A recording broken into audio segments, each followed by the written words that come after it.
Alright, I'm going to show you how to use Data Saver on your Android phone. And as far as navigating to the Data Saver menu, different Android phones will have this in slightly different places.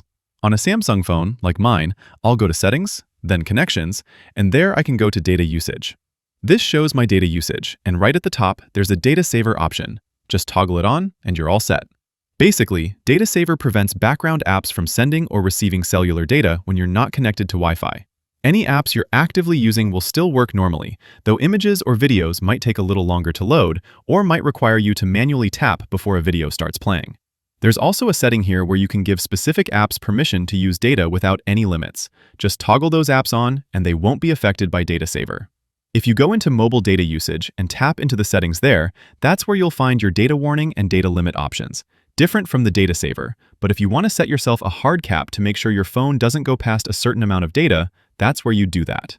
Now, like I mentioned, different phones have this in slightly different places. So, for comparison, on a Motorola or stock Android phone, you'd go to Settings first, then Network and Internet, and tap into Mobile Data.